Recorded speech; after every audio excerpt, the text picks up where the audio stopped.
आज आपण त्याचा पुढील भाग बघूया बरं का. पहा, दिवसाचे 24 तास असतात. किती तास असतात? 24 तास असतात. पण रोजच्या रोज 12 तासांचा दिवस आणि 12 तासांची रात्र असते का? तसे असते तर रोज सकाळी 6 वाजता सूर्य उगवला असता आणि सायंकाळी 6 वाजता सूर्य मावळला असता. प्रत्यक्षात काय होतं ते आपण पाहूया.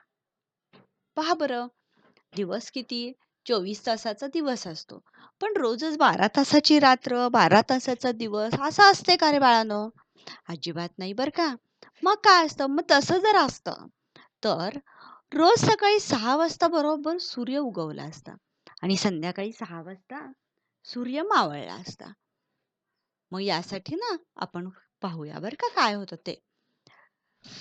काही दिनदर्शिकांमध्ये सूर्योदयाची आणि सूर्यास्ताची वेळ लिहिलेली असते. अशी यंदाची दिनदर्शिका घ्या आणि दिनदर्शिकेचा वापर करून पुढील 2 कोष्टके पूर्ण करा. येईल का रे तुम्हाला करायला? बघा बरं हे कोष्टक 1 बरं का. आणि हा मे महिना आहे आणि मे महिन्यातला 4 तारीख, 8 तारीख, 12, 16, 20, 24, 28 सूर्योदय कधी होतो आणि सूर्यास्त कधी होतो हे पहा. म्हणजे आपण अगदी सुरुवातीला काय पाहिलेलं आहे, दिवस रात्रीतलं पाहिलं का नाही, चित्र 1 आणि चित्र 2. मग मे महिन्यामध्ये 6:45 वाजले तरी सुद्धा सूर्योदय एप्रिल मे महिन्यात सूर्योदय लवकर होतो आणि त्यामुळं लवकर प्रकाश पडतो. पण नोव्हेंबर डिसेंबरमध्ये प्रकाश पडतो का? नाही पडत एवढ्या लवकर. उशिरा सगळा अंधार असतो, दिसत नाही लवकर. म्हणजे सूर्योदय उशिरा होतो. याप्रमाणे हे नंबर 2चं कोष्टक. म्हणजे मे महिन्यामध्ये या सर्व तारखांचे सूर्योदय लवकर आहेत. लवकर आपल्याला सगळ्या गोष्टी दिसणार, सूर्योदय प्रकाश लवकर दिसणार, परिसर स्पष्ट दिसणार. पण नोव्हेंबर महिन्यामध्ये आपण पाहिलं तर आपल्याला व्यवस्थित दिसलं जाणार नाही. मग बघूया बरं आपण. तुम्हाला या गोष्टीवरून काय आढळून येईल? तर नोव्हेंबर महिन्यात सूर्योदय उशिरा होत जातो, तर सूर्यास्त लवकर होतो. बघा बरं का. इथं काय कसे दिलेत कोष्टकं? सूर्योदय आणि सूर्यास्त. नोव्हेंबर महिन्यात सूर्योदय उशिरा होतो, तर सूर्यास्त लवकर होत जातो. आणि मे महिन्यात सूर्योदय लवकर होतो, तर सूर्यास्त उशिरा होत जातो. बघा बरं का. नोव्हेंबर महिन्यात सूर्योदय उशिरा होत जातो, तर सूर्यास्त लवकर होत जातो. मे महिन्यात सूर्योदय लवकर होत जातो, तर सूर्यास्त उशिरा होत जातो. यावरून काय उलगडते?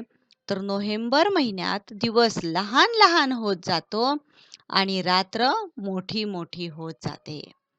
नोव्हेंबर महिन्यात दिवस लहान लहान होत जातो आणि रात्र मात्र मोठी मोठी होत जाते. मे महिन्यात दिवस मोठा मोठा होत जातो आणि रात्र लहान लहान होत जाते. आपण म्हणत नाही का, मला झोपच झाल्यासारखी वाटत नाही.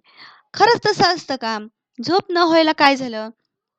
पण त्यावेळेस रात्र कशी असते? लहान असते आणि दिवस मोठा असतो. आता आपली खात्री झाली, की दररोज दिवस 12 तासांचा आणि रात्र 12 तासांची नसते. कळलं का या उदाहरणावरून आपल्याला? पहा बरं का अजून. नोव्हेंबर महिन्यात सूर्योदय उशिरा होत जातो, तर सूर्यास्त लवकर होत जातो. मे महिन्यात सूर्योदय लवकर होत जातो, तर सूर्यास्त उशिरा होत जातो.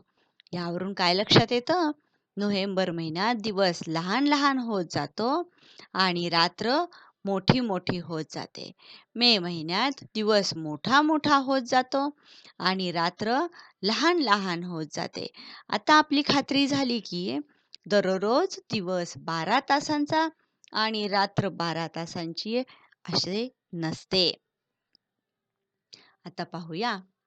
माहित आहे का तुम्हाला, संपूर्ण वर्षात 22 मार्च आणि 22 सप्टेंबर या 2च तारखा अशा आहेत की त्या तारखांना 12 तासांचा दिवस आणि 12 तासांची रात्र असते.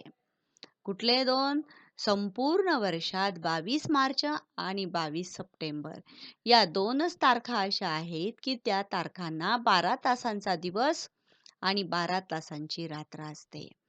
22 मार्च रोजी 12 तासांचा दिवस आणि 12 तासांची रात्र असते.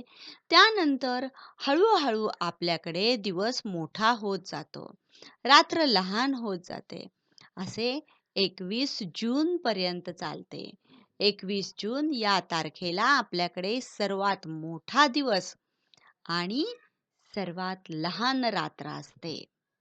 21 जून पासून दिवस लहान होत जातो आणि रात्र मोठी होत जाते. असे 22 सप्टेंबर पर्यंत चालते. परत एकदा 22 सप्टेंबर रोजी 12 तासांचा दिवस आणि 12 तासांची रात्र असते. त्या पुढील काळात दिवस आणखी लहान होत जातो, रात्र आणखी मोठी मोठी होत राहते. असे 22 डिसेंबर पर्यंत चालते. 22 डिसेंबर या तारखेला आपल्याकडे सर्वात लहान दिवस आणि सर्वात मोठी रात्र असते. 22 डिसेंबर पासून दिवस मोठा होत जातो आणि रात्र लहान होत जाते. असे 22 मार्च पर्यंत चालते. 22 मार्च पासून हेच चक्र पुन्हा नव्याने सुरू होते. पहा बरं का अजून एकदा. 22 मार्च रोजी 12 तासांचा दिवस आणि 12 तासांची रात्र असते. त्यानंतर हळूहळू आपल्याकडे दिवस मोठा होत जातो, रात्र लहान होत जाते. असे 21 जून पर्यंत चालते. 21 जून या तारखेला आपल्याकडे सर्वात मोठा दिवस आणि सर्वात लहान रात्र असते. 21 जून पासून दिवस लहान होत जातो आणि रात्र मोठी होत जाते. असे 22 सप्टेंबर पर्यंत चालते. परत एकदा 22 सप्टेंबर रोजी 12 तासांचा दिवस आणि 12 तासांची रात्र असते. त्या पुढील काळात दिवस आणखी लहान होत जातो, रात्र आणखी मोठी मोठी होत राहते. असे 22 डिसेंबर पर्यंत चालते. 22 डिसेंबर या तारखेला आपल्याकडे सर्वात लहान दिवस आणि सर्वात मोठी रात्र असते. 22 डिसेंबर पासून दिवस मोठा होत जातो आणि रात्र लहान होत जाते. असे 22 मार्च पर्यंत चालते आणि 22 मार्च पासून हेच चक्र पुन्हा नव्याने सुरू होते. पहा बरं का. 22 मार्च ते 21 जून.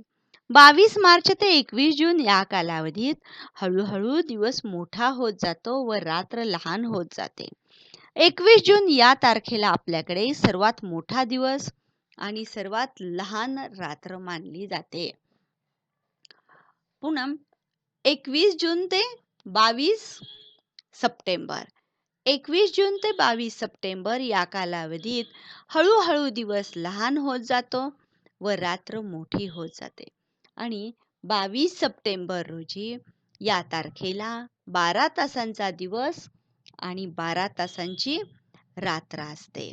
तर 22 सप्टेंबर ते 22 डिसेंबर. तर 22 सप्टेंबर ते 22 डिसेंबर या कालावधीत दिवस खूपच लहान होतो व रात्र आणखी मोठी होत जाते. 22 डिसेंबर या तारखेला आपल्याकडे सर्वात लहान दिवस व सर्वात मोठी रात्र असते. कुठली? 22 डिसेंबरला आपला काय होत असतो? सर्वात मोठा दिवस असतो. पण 22 डिसेंबर या तारखेला आपल्याकडे सर्वात लहान दिवस आणि मोठी रात्र असते. आपण आता इथे थांबूया बाळांनो. तुमचा घरचा अभ्यास ना हे 22 मार्च रोजी 12 तासाचा दिवस इथून ते सर्वात लहान दिवस आणि सर्वात मोठी रात्र एवढं तुम्ही शुद्ध लेखन लिहायचं आहे. आपण आता इथे थांबूया बरं का.